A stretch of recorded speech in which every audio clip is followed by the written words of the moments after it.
दोस्तों, कैसे हैं आप सब लोग? मस्त है ना? फर्स्ट क्लास, झक्कास, वेरी गुड। चलो दोस्तों, आज स्टार्ट करते हैं फंक्शन के बारे में। ठीक है, क्लास 11 का सेकंड चैप्टर है रिलेशन एंड फंक्शन। अच्छा, रिलेशन के बारे में बच्चों मैंने आप लोगों को बहुत डिटेल में समझाया था कि रिलेशन क्या होता है। ठीक है, आज हम उसी को आगे कंटिन्यू करेंगे। हम फंक्शन के बारे में जानेंगे कि फंक्शन होता क्या है। ठीक है, वैसे तो फंक्शन बहुत आसान है, जैसा कि मैंने आपको पहले ही बता रखा है। ठीक है, तो चलो यार स्टार्ट करते हैं। देखो, फंक्शन को समझने के लिए आपको सिर्फ ये चार बातें अपने दिमाग में रखनी है और कुछ नहीं। बहुत आसान है फंक्शन, बहुत ही ज्यादा आसान है। ठीक है, देखो पहली बात क्या है, क्या कह रहा है कि पहले सेट यानी सेट नंबर ए में का कोई एलिमेंट्स खाली नहीं होना चाहिए। अपने दिमाग में बात एकदम फिट रखना, क्या कि जो भी पहला सेट है यानी सेट ए ही हमेशा पहला मानते हैं, तो उसका कोई भी एलिमेंट खाली ना हो। कोई भी एलिमेंट खाली ना हो, क्या मतलब है अभी समझते हैं। सेट ए के सभी एलिमेंट्स की सेट बी में एक यूनिक इमेज होनी चाहिए, यानी सेट ए की एक इमेज होनी चाहिए, यूनिक इमेज सेट बी में।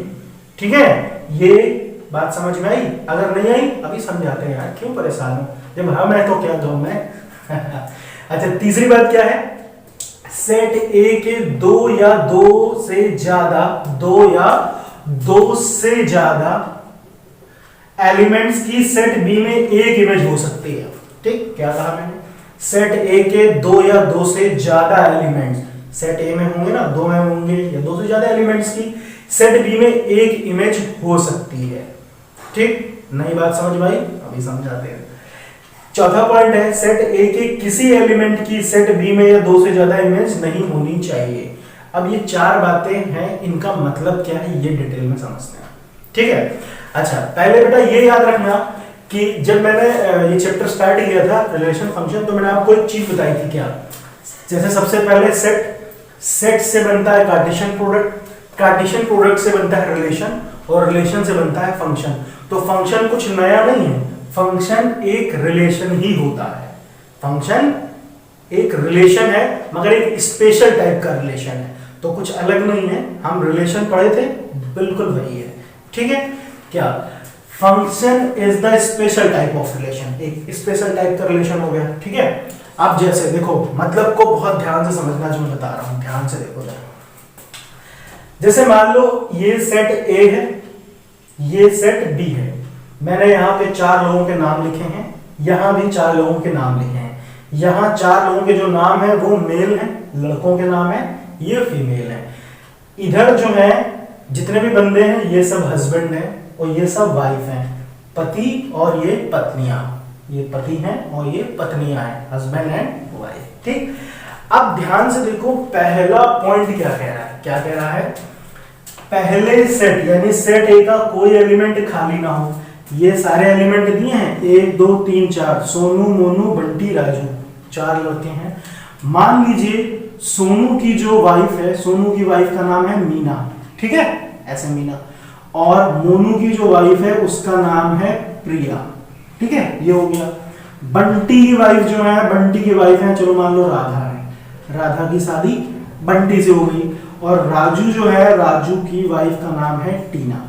तो पहली शर्त देखो यहाँ पे क्या कह रहा है, पहले सेट यानी सेट ए का कोई एलिमेंट खाली नहीं होना चाहिए। देखो, कोई भी एलिमेंट खाली है, ये सारे एलिमेंट्स होते हैं, ये बताया मैंने। तो कोई भी एलिमेंट खाली नहीं है, सबके सब एलिमेंट भरे हुए हैं। भरे हुए हैं कि नहीं भरे हुए? ठीक। दूसरा क्या कहता है, सेट ए के सभी एलिमेंट्स की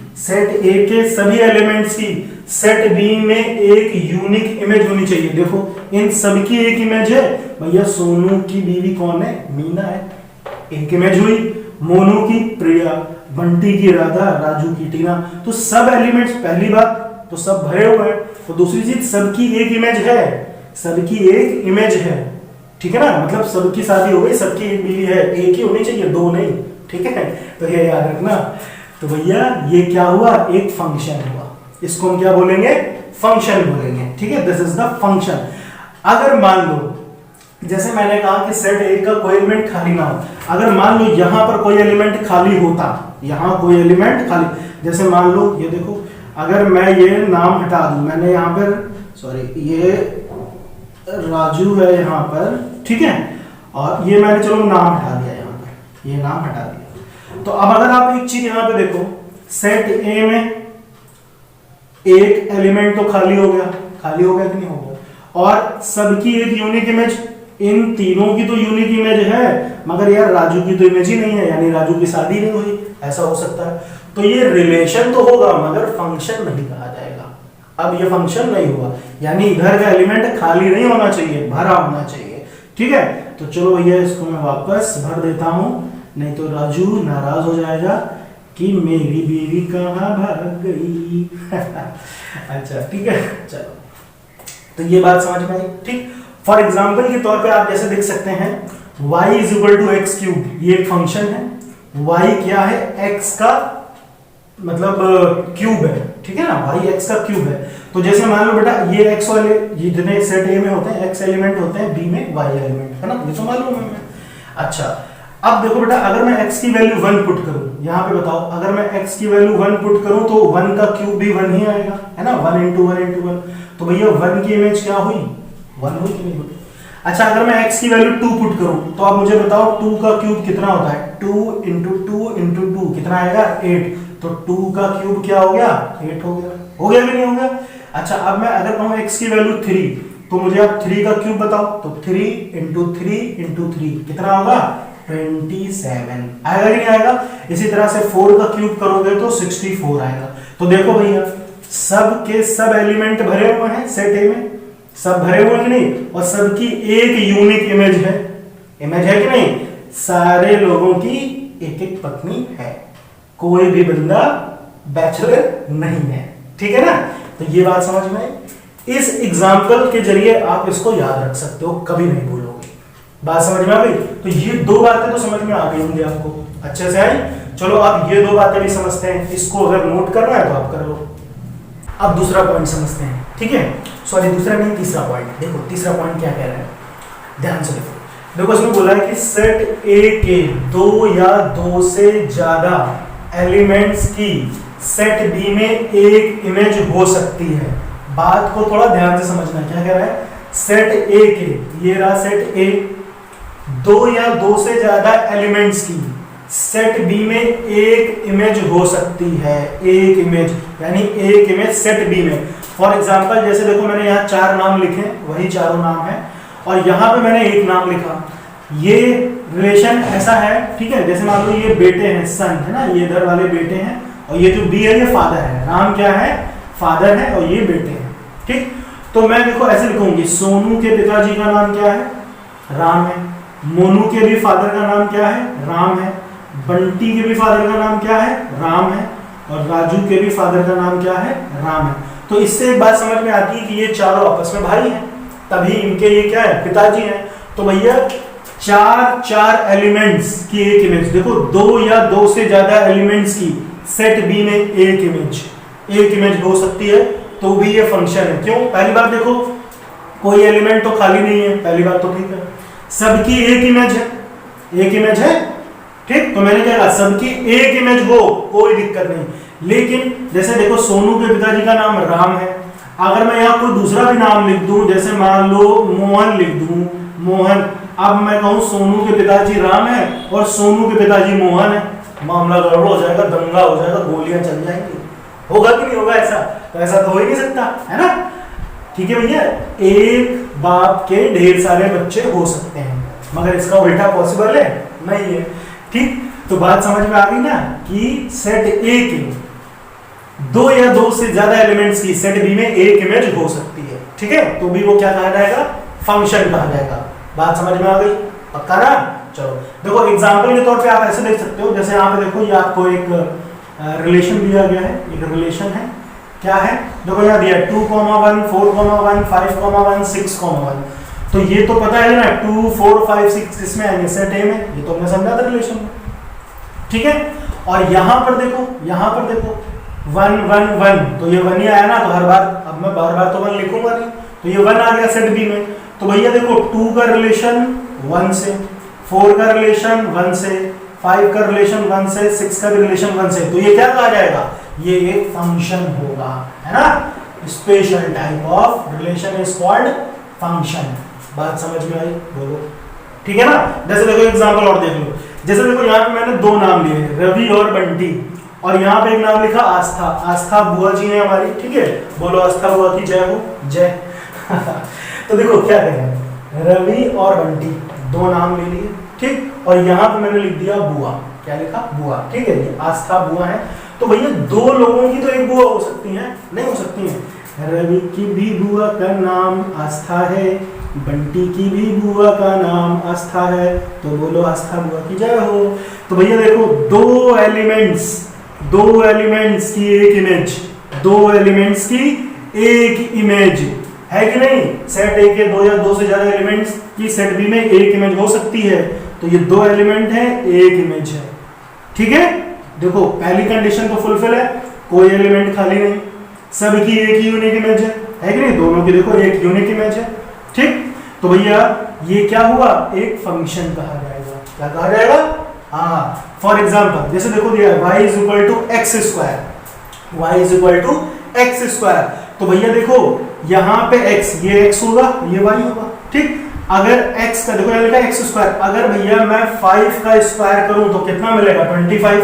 तो 5 का स्क्वायर किया तो 25 मिला, और अगर मैं -5 का स्क्वायर करूं तो भी 25 मिलेगा। तो -5 का स्क्वायर किया तो भी 25 मिलेगा। रवि और बंटी दोनों की बुआ आस्था, दोनों की बुआ आस्था। आई बात समझ नहीं आई? ठीक है? तो ये भी क्या कहा जाएगा? एक स्पेशल फंक्शन कहा जाएगा, ठीक है? मतलब एक स्पेशल रिलेशन है, तो ये क्या है? फंक्शन है। तो अब मेरी बात आपको समझ में आ गई, ये चारों बातें समझ में आ गई। अच्छा एक चीज देखो, ये चौथी चीज क्या है कि सेट ए के किसी एलिमेंट की सेट बी में दो या दो से ज्यादा इमेज नहीं होनी चाहिए। तो वही चीज जैसे मैंने यहाँ पे बताया था कि भैया सोनू, मोनू, बंटी, राजू उनके पिताजी राम है, ठीक है? या फिर मान लो यहाँ पे मैं एक नाम और लिख लूं, जैसे ये आस्था है, जैसे मैं यहाँ पे कुछ और लिख दूं, क्या लिख दूं, जैसे मैंने मीना लिख दिया है ना, मीना। तो अब मैं कहूँ देखो बंटी की बुआ आस्था, और अगर मैं कहूँ बंटी की बुआ मीना, तो हो सकता है कि दो आस्था मीना आपस में बहने हो, लेकिन तब वो रिलेशन तो कहा जाएगा मगर फंक्शन नहीं कहा जाएगा। क्यों? क्योंकि भैया देखो अब यहाँ पे क्या है, क्या कहता है कि सेट ए के किसी एलिमेंट की सेट बी में दो या दो से ज्यादा इमेज नहीं हो सकती। तो बंटी की तो दो इमेज हो गई, आस्था भी और मीना भी, दो इमेज हो गई ना। सेट बी में देखो दो इमेज नहीं होनी चाहिए, लेकिन दो इमेज हो रही, तो ये फंक्शन नहीं होगा। हाँ, अगर मैं इसको हटा दूं, अब ये फंक्शन कहा जाएगा, ठीक है? अब ये फंक्शन, ठीक? जैसे इसमें बोला था, अगर मैं एक नाम और बढ़ा दूं, जैसे मैंने मोहन लिख दिया था, तो मैं कहूं कि सोनू के पिताजी राम है, सोनू के पिताजी मोहन है, तब तो गड़बड़ हो गया। क्योंकि एक एलिमेंट की दो इमेज, किसी एक एलिमेंट की अगर दो इमेज हो जाए तो समझ लो उसकी इमेज खराब है, गलत आदमी है वो, ठीक है? उससे बात नहीं करना, दूर रहना। तो वही चीज है, तो वो रिलेशन तो है परंतु फंक्शन नहीं है। तो फंक्शन क्या है? एक स्पेशल टाइप का रिलेशन होता है जिसमें ये चार बातें एप्लीकेबल होती हैं। अगर ये चारों बातें फुलफिल हो रही हैं, कंडीशन अप्लाई हो रही हैं, तो वो रिलेशन फंक्शन कहा जाएगा। क्लियर? अब बात अच्छे से समझ में आ गई, ठीक? अच्छा अब देखते हैं कि इसके क्वेश्चन कैसे आएंगे, कि उनको कैसे करना है, क्योंकि आप एग्जाम में ये बुआ फूफा थोड़ी लिखोगे, ठीक है ना? तो चलो फिर स्टार्ट करते हैं, इसको आप कॉपी कर लो। तो अब देखिए बच्चों, यहाँ पे देखिए क्वेश्चन दिया हुआ है, देखिए क्या दिया है, आर का मतलब relation x, y such that x minus y is equal to -1, जहां पे x और y r से बिलोंग करते हैं, ठीक है? अच्छा एक बात बेटा याद रखना, जब फंक्शन डिफाइंड होता है ना, फंक्शन हमेशा रियल नंबर के लिए ही डिफाइन किया जाता है। रियल नंबर तो पता है ना, जितने भी नंबर है रियल नंबर है।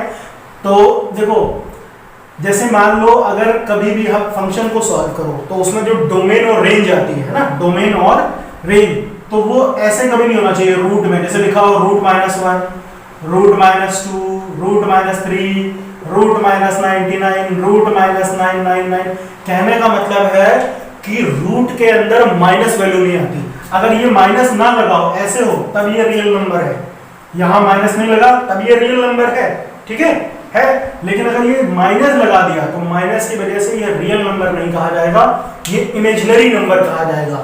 अब इमेजिनरी नंबर क्या होता है, ये अभी आगे आपका चैप्टर आएगा ना, कॉम्प्लेक्स नंबर, चैप्टर नंबर 5 देख लेना अपनी बुक में, ठीक है?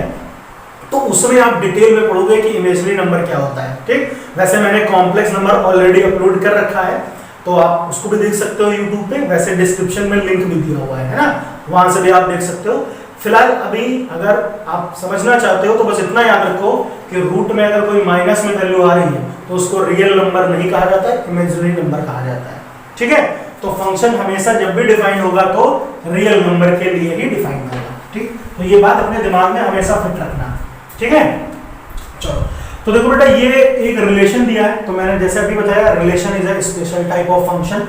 तो इस r की जगह आप ऐसे लिख लो f लिख दिया मैंने, f मतलब फंक्शन, ऐसे स्मॉल f लिखते हैं, और आप इसको ऐसे लिख लो x, y सच दैट, देखो यहाँ पे x minus y equal to -1 दिया है, तो जब फंक्शन में लिखोगे तो बेटा देखो यहाँ पे y को सॉल्व कर लो, y बराबर क्या होना चाहिए, जैसे ये दिया है x minus y is equal to -1, तो मैं कहूँ यहाँ पे y की वैल्यू, देखो y को उधर भेजो और ये -1 को इधर ले आओ, तो ये ऐसे हो जाएगा, तो y बराबर कितना आएगा x प्लस 1।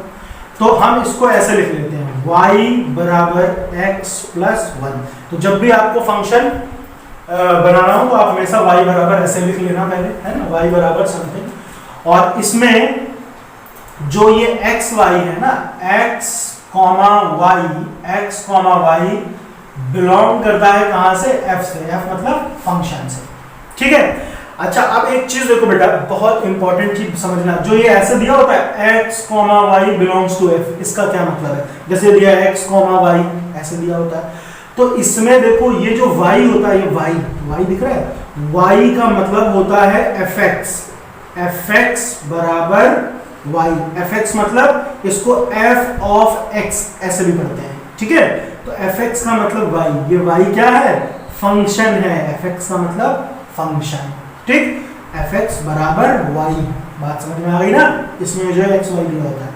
तो बेटा अब अगर आप ध्यान से देखो fx बराबर y कितना है, x प्लस 1, तो ये हमारा एक फंक्शन है। ठीक है, इसका मतलब ये चीज है ना, ये चीज ऐसे लिख दी मैंने। अच्छा, तो एक बात याद रखना बेटा, यहाँ पे देखो ये एक फंक्शन है, और आप एक चीज ध्यान से देखो x प्लस 1, यहाँ पे x की डिग्री कितनी है, पावर 1, तो मैं कहूँ भैया ये कौन सा फंक्शन है, तो अगर आपको थोड़ा सा भी ध्यान होगा, आपने पहले पढ़ा हुआ है लीनियर, पढ़ा है ना, लीनियर, तो ये क्या है, लीनियर फंक्शन है। कैसा है, लीनियर फंक्शन। आई बात समझ में? ठीक है, चलो अब देखो मैं कहूँ कि भैया आप मुझे इसकी डोमेन और रेंज बताओ क्या होगी। ठीक है ना, डोमेन और रेंज। तो एक चीज याद रखना, मैं आपको बहुत आसानी से बताता हूँ ना, आसान भाषा में ध्यान से देखना। जैसे यहाँ पर एक है ना, एक चीज देख लो, बहुत आसान। डोमेन तो पता है ना क्या होता है, डोमेन और रेंज मैंने आपको डिटेल में समझाई थी। ठीक, फिर भी याद रखना, डोमेन का मतलब x वाली वैल्यूज। ठीक है, डोमेन का मतलब डोमेन df, फिलहाल तो मैं यहाँ पे डोमेन लिख देता हूँ, d मतलब डोमेन, तो डोमेन मतलब x वाली वैल्यूज, जो भी x की वैल्यूज हैं, है ना, और रेंज, r मतलब रेंज, ये क्या होता था, y वाली वैल्यूज होती थी, जो भी y की वैल्यूज आती थी इधर वाली। ठीक है, तो ये बात आपको पता भी है, बट फिर भी बता देता हूँ। ठीक है, तो अब बेटा देखो x वाली वैल्यूज, यानी यहाँ पे x दिख रहा है। ठीक है, ये सेट A है, ये सेट B है। ठीक है, तो अब मैं यहाँ पे बताओ x की क्या क्या वैल्यू पुट करूं कि फंक्शन का जो आंसर हो एक रियल नंबर आए। ठीक है, x की क्या वैल्यू पुट करूं, तो ध्यान से देखो, चलो मैं x की वैल्यू 0 पुट करता हूं। यहाँ पे मैंने x की वैल्यू 0 लिखी है, तो भैया अगर x की वैल्यू 0 लिखूं तो fx कितना आएगा बताओ, 0 प्लस 1, तो fx 1 आएगा। तो अगर 0 लिखा तो आंसर आया 1। कुछ भी लिख दो, अगर मैं कहूँ भैया चलो मैं x की वैल्यू 50 लिखना चाहता हूँ, तो बताओ fx कितना आएगा, बताओ। अगर x की जगह पे 50 लिखूं तो 50 प्लस 1 51 आया। लो x की वैल्यू 50 लिखी तो 51 आया। ठीक, चलो देखो ये सब रियल वैल्यू आ रही है, देखो fx रियल आ रहा है कि नहीं, फंक्शन रियल नंबर आना चाहिए, रियल, रूट में माइनस में तो आया नहीं। ठीक है, और अगर देखो मैं x की वैल्यू यहाँ पे -100 ले लूं, तो -100 क्या रियल नंबर नहीं है? अगर ये ऐसे हो जाता -100 रूट में तो नहीं होता, ऐसे तो है ना रियल नंबर। अगर मैं x की वैल्यू -100 भी लूं, -100 लिखूं, तो बताओ fx कितना आएगा, यहाँ पे लिखो, यहाँ पर रखो, -100 प्लस 1, -100 प्लस 1 कितना आएगा, -99 आएगा कि नहीं आएगा। तो भैया आप यहां पर जो चाहो वो वैल्यू पुट कर सकते हो एक्स की, कर सकते हो कि नहीं कर सकते हो, जो आपके दिमाग में चलती हो हर एक वैल्यू आप पुट कर सकते हो। तो देखो 0 पुट करने पर फंक्शन ये आता है, 50 पुट करने पर ये आता है, 100 पुट करने पर ये आता है। पहली सेट ए के सारे एलिमेंट्स भरे हैं, सबकी एक इमेज है कि नहीं है, तो ये क्या है, एक फंक्शन है। ठीक है, ये एक फंक्शन है। तो अब इसमें पूछा जाए भैया डोमेन बताओ, ऐसा लिखा है डोमेन और यहाँ लिखा एफ, डोमेन ऑफ फंक्शन। इसको शॉर्ट में हम ऐसे लिख सकते हैं, है ना, या पूरा लिख लो डोमेन ऑफ फंक्शन। तो डोमेन ऑफ फंक्शन क्या हो सकता है, डोमेन का मतलब एक्स वाली वैल्यू क्या हो सकती है भैया, आप कोई भी वैल्यू पुट कर दो, ऑल रियल नंबर्स, कोई भी रियल नंबर पुट कर सकते हो ना, all real numbers, any real numbers, कुछ भी लिख लो, ठीक है, एनी रियल नंबर। और आप इसको ऐसे लिखोगे x belongs to r, r का मतलब रियल नंबर। ठीक, अच्छा मैं कहूँ रेंज बताओ, रेंज ऑफ फंक्शन, तो भैया रेंज भी देखो, कोई भी रियल नंबर, जितने भी रियल नंबर होंगे सब आ सकते हैं, ऑल रियल नंबर, है ना, ऑल रियल नंबर या एनी रियल नंबर, कुछ भी लिख दो यार, ठीक है, any real number, any real number, कोई भी रियल नंबर आ सकता है। तो भैया रेंज को हम क्या बोलते हैं, y वाली वैल्यूज, तो ये हो जाएगा y बिलोंग्स टू r, यहाँ पे r का मतलब रियल नंबर है। ठीक है ना, तो ये बात समझ में आई। तो इस तरह से हमको फंक्शन दिया जाएगा और कहेगा डोमेन बताओ, रेंज बताओ, तो इस तरह से हम पता लगा सकते हैं। क्लियर हुआ, चलिए इसको नोट कीजिए, फिर आपको एक दो एग्जांपल और बताता हूँ, अगर थोड़ा बहुत दिमाग में डाउट है, कचरा भरा है, तो वो भी साफ हो जाएगा। ठीक है, तो देखो बच्चों ये क्वेश्चन दिया हुआ है, क्या कहा गया, एक फंक्शन डिफाइंड है, ठीक है, x, y सच दैट, देखो y x² + 4, तो ये ऑलरेडी फंक्शन दिया हुआ है, ठीक है। तो अब इसका मतलब क्या है समझते हैं, ध्यान से देखिए पहले, ये तो ऑलरेडी दे रखा है ना, हमें मालूम है, मैंने बताया ना y fx, ऐसे लिखते हैं हम लोग, ठीक है। तो fx कितना हो गया, fx का मतलब क्या हुआ, y की वैल्यू, तो y की जगह क्या लिख दिया हमने, x² + 4, तो इसको आप ऐसे लिख लो चाहे fx = y, ताकि डाउट ना आए, ठीक है। तो ये हमारा फंक्शन है। अच्छा ये कौन सा फंक्शन है, यहाँ पावर कितनी है 2, तो 2 पावर होने का मतलब क्या है, पॉलिनोमियल फंक्शन है, पर कौन सा, क्वाड्रेटिक फंक्शन है ना, पावर 2 वाला, जिसकी डिग्री 2 हो, ठीक है। तो अब देखो बेटा, हमें इसमें क्या क्या बताना है, हमें इसकी डोमेन बतानी है और रेंज बतानी है, ठीक है। क्या बताना है, डोमेन ऑफ फंक्शन, ये बताना है, ठीक। तो एक चीज बेटा याद रखिएगा, है ना, बहुत आसान चीज बता रहा हूँ, बहुत आसान से। जैसे डोमेन का मतलब तो है यार जो भी x की वैल्यू होती है ना, और रेंज का मतलब जो भी y की वैल्यू होती है ना, तो इस चीज को बहुत ध्यान से समझना। जैसे यहाँ पे मैं x की कोई भी वैल्यू पुट कर सकता हूँ, मैं तो बिल्कुल फ्री हूँ, है ना, मैं जो चाहे वो पुट कर लूँ। जैसे मान लो मैंने x की वैल्यू यहाँ पे 0 पुट की, 0 पुट की, x की वैल्यू 0 पुट करो तो fx कितना आएगा, fx का मतलब y, तो fx कितना आएगा, अगर 0 पुट करूँ तब तो ये 4 ही आ रहा है कि नहीं आ रहा।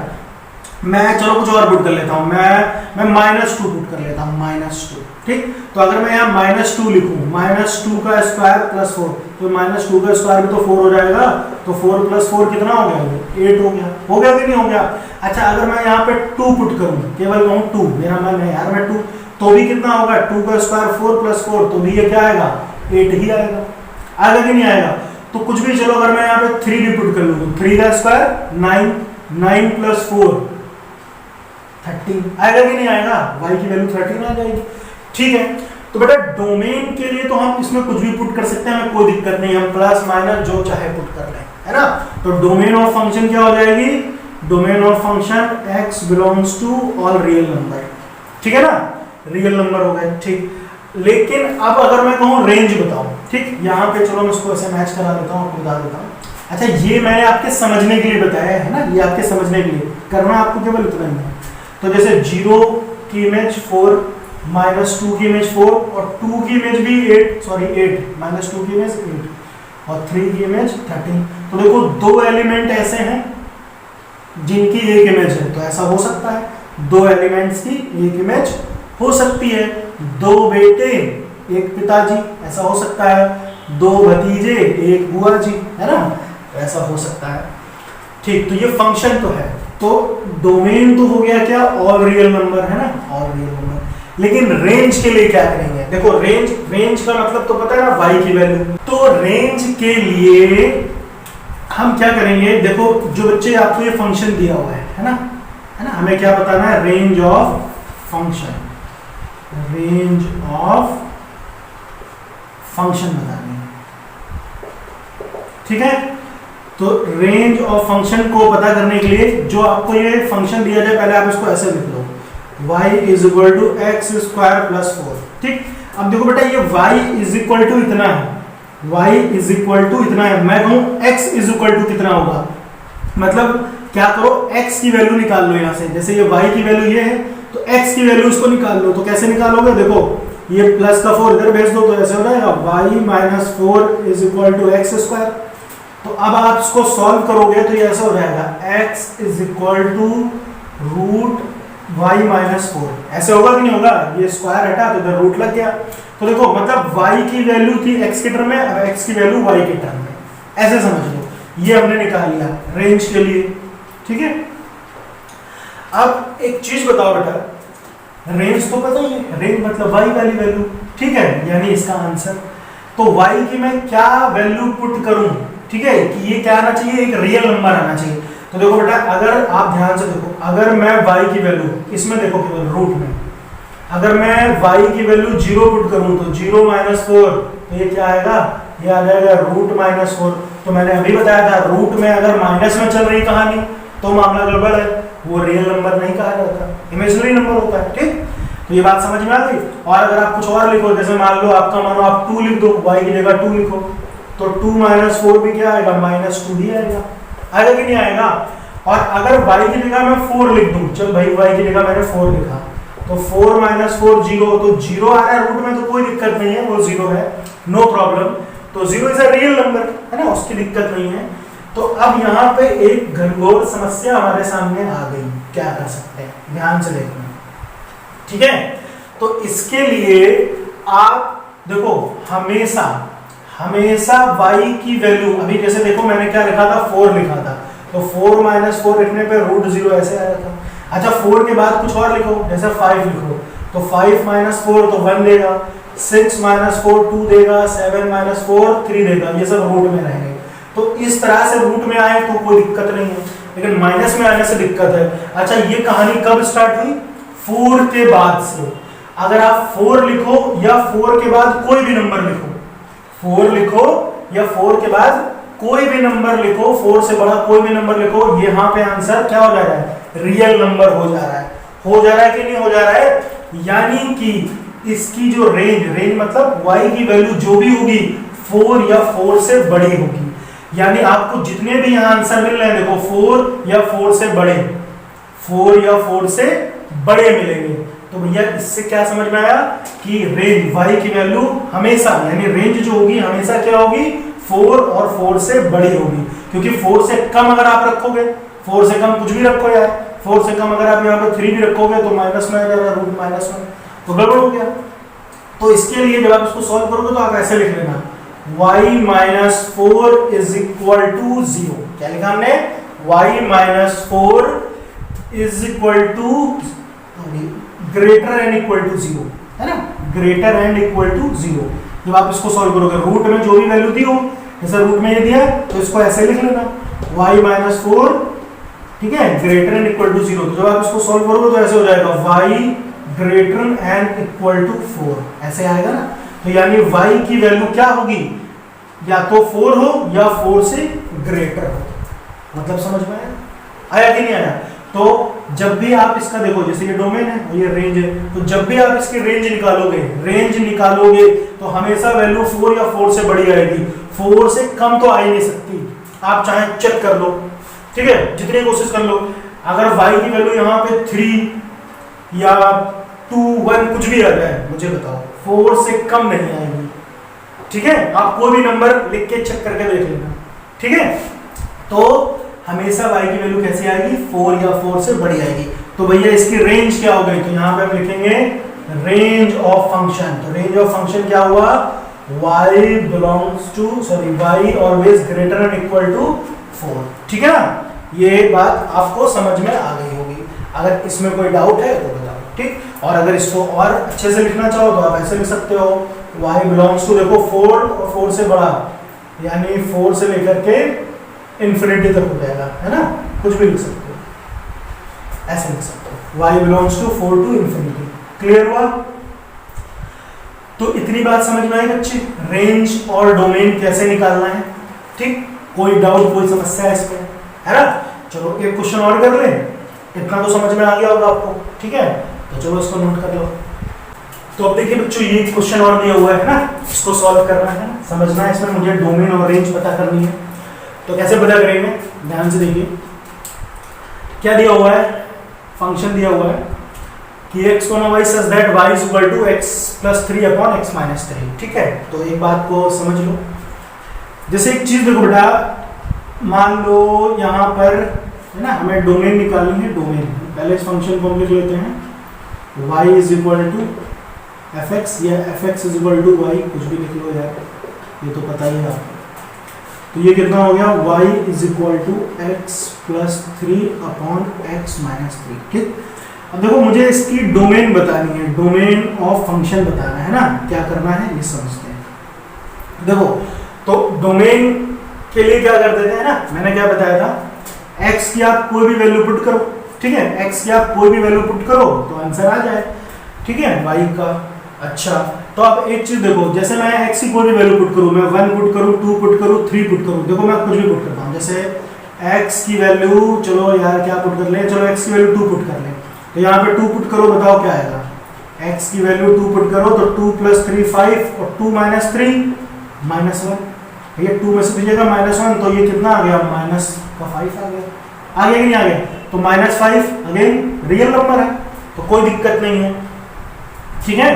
अच्छा, मैं यहाँ पर x की वैल्यू, ध्यान से देखो, मैं x की वैल्यू 3 पुट कर रहा हूँ, ध्यान से देखना, x की वैल्यू 3 पुट करता हूँ, तो ये कितना हो जाएगा, 3 + 3 और नीचे क्या आएगा, 3 - 3, तो ये तो 6 हो गया, 3 - 3 0, तो 0 को अगर आप 6 से डिवाइड करोगे तो आंसर क्या हो जाएगा, इनफाइनाइट, यानी डिफाइंड ही नहीं है, दिस इज नॉट डिफाइंड, है कि नहीं। तो यानी यहाँ पर नीचे हमारा 0 नहीं आना चाहिए, ये दिख रहा है ना, ये क्या है, रेशनल फंक्शन है, इसमें नीचे 0 नहीं आना चाहिए, क्योंकि नीचे अगर 0 आ गया, देखो याद है ना, रेशनल नंबर पढ़ते थे p/q के फॉर्म में, but q is not equal to 0, याद आ रहा है कि नहीं आया, 10th में पढ़ते थे। तो ये सारा 0 नहीं हो सकता, बाकी कुछ भी होता है, ठीक। तो यानी इसकी डोमेन जो है वो 0 नहीं हो सकती, क्या नहीं हो सकती, 0 नहीं हो सकती, है ना। इसमें नीचे मतलब x की वैल्यू कुछ भी हो, मगर 0 नहीं आना चाहिए, मतलब नीचे 0 नहीं आना चाहिए, ये मतलब है, ठीक। तो अब आप निकालोगे कैसे, है ना, डोमेन के लिए हम क्या करेंगे, देखो ये चीज दी गई है, x - 3, हम इसको लिखेंगे x - 3, ये कभी भी 0 के इक्वल नहीं होना चाहिए, है ना, ऐसे लिख सकते हैं कि नहीं लिख सकते हैं, बोलो, ठीक है। और जब बेटा मैं इसको सॉल्व करूंगा तो ये क्या हो जाएगा, x not equal to 3, ये -3 उधर गया, ठीक। तो इसकी जो डोमेन आएगी वो क्या आएगी, डोमेन कुछ भी आ सकता है, यहाँ पे हम लिखेंगे x belongs to real number, x belongs to real number, कुछ भी आ सकता है, मगर क्या नहीं आ सकता, -3 नहीं आ सकता, सॉरी 3 नहीं आ सकता, क्योंकि अगर आप यहाँ पे 3 रखोगे तो 3 - 3 क्या हो जाएगा, 0। तो इसको हम ऐसे लिखेंगे, डोमेन ऑफ फंक्शन, मतलब x कोई भी रियल नंबर आएगा, मगर क्या नहीं हो सकता, 3 नहीं हो सकता, क्लियर है। अच्छा, अब भैया बात आई रेंज की, है ना, ये डोमेन तो समझ में आया ना, कोई दिक्कत, चलो ठीक है ना। इसको रेंज के लिए लिखते हैं, हमें क्या निकालना है, रेंज ऑफ फंक्शन। तो रेंज ऑफ फंक्शन के लिए मैंने क्या बताया, जो आपको एक क्वेश्चन दिया है ना, range of function, range of function, है ना, क्या करेंगे समझते, ये हो गया डोमेन ऑफ फंक्शन, ठीक है। अच्छा, अब देखो ये दिया हुआ बच्चों, y is equal to x plus 3 upon x minus 3, तो मैंने क्या कहा था, y is equal to ये है, तो पहले x is equal to कितना है ये फाइंड कर लो। तो इसके लिए क्या करो, आप क्रॉस मल्टीप्लाई करो, तो ये कितना आएगा, x को y से करोगे तो xy, x को 3 से करोगे, सॉरी y को 3 से करोगे तो 3y, x plus 3 1 से हुआ, तो ये तो एज इट इज रहा, तो ये हो जाएगा xy, ये x को इधर ले आओ तो हो जाएगा -x minus 3y is equal to 3, ऐसे होगा। अब देखो यार इन दोनों में क्या कॉमन है, इन दोनों में x कॉमन है और एक काम करो पहले ऐसे देखो x y माइनस एक्स, ये माइनस 3y उधर भेज दिया तो ये ऐसे हो गया प्लस 3y, ऐसे हो गया। अब इन दोनों में अगर आप x कॉमन लो तो x कॉमन लोगे तो यहाँ क्या बचेगा y माइनस 1 ऐसे बचेगा, और ये कितना हो गया 3 प्लस 3y। इतनी बात समझ में आ गई कि नहीं आ गई? अब यहाँ से आप x की वैल्यू अगर निकालोगे, x की वैल्यू निकालोगे तो x is equal to what 3y plus 3 upon y minus 1, ऐसे हो गया। अब y इज इक्वल टू ये था, x इज इक्वल टू ये बन गया, ठीक। अब देखो हमें रेंज निकालनी है, तो फिर देखो ये क्या बन रहा है, एक रेशनल नंबर है ना, रेशनल फंक्शन है। तो रेशनल में हमने क्या पढ़ा था कि नीचे जीरो नहीं हो सकता, जैसे अभी इसमें बताया था कि नीचे जीरो नहीं हो सकता। तो फिर से वही क्या हो जाएगा, ये y minus 1 not equal to 0। तो यहाँ से अगर आप y की वैल्यू निकालो तो कितनी रहेगी, नॉट इक्वल टू 1, यानी y की वैल्यू 1 नहीं आएगी, बाकी हर एक वैल्यू आ सकती है। आप चाहे इस इक्वेशन को सॉल्व करके देख लो, चाहे जो पुट कर लो, है ना, इस फंक्शन में y की वैल्यू कभी भी 1 नहीं आएगी, हमेशा 1 से बड़ी या छोटी कुछ भी आ सकती है, मगर 1 नहीं आएगी, ठीक है। तो रेंज क्या हो जाएगी इसकी, रेंज ऑफ फंक्शन क्या हो सकती है, y belongs to real number, but क्या नहीं आएगा, 1 नहीं आएगा, ठीक है। तो इस तरह से हम इसका रेंज और डोमेन फाइंड कर सकते हैं। अब बताओ इसमें कोई डाउट, कोई समस्या, ठीक। तो मेरे ख्याल से अब आपको फंक्शन बहुत अच्छे से समझ में आ गया होगा, ठीक है। अच्छा बच्चों, क्लास 12th में भी हम ये चैप्टर पढ़ेंगे रिलेशन फंक्शन, मतलब और थोड़ा लेवल इसका बढ़ेगा, फंक्शन के बारे में और बहुत सी चीजें जानेंगे, ठीक है। तो अब फंक्शन समझ में आया अच्छे से, ठीक। अच्छा अब एक बात याद रखना बच्चों, फंक्शन बहुत तरह का होता है, ठीक। जैसे अभी हमने पढ़ा क्या, लीनियर पढ़ा था, एक क्या पढ़ा, क्वाड्रेटिक पढ़ा था, रेशनल पढ़ लिया। तो बहुत तरह के फंक्शन होते हैं। अभी ऐसे क्वेश्चन होंगे जो मॉडुलस में होगा, है ना, मॉडुलस फंक्शन होगा, फिर ग्रेटेस्ट इंटीजर फंक्शन होगा GIF, ठीक है।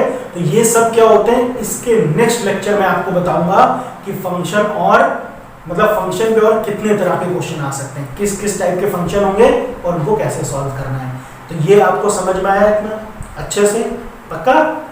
चलो भाई, तो भैया अच्छे से पढ़ो, खूब दिल लगा के, ओके, थैंक यू।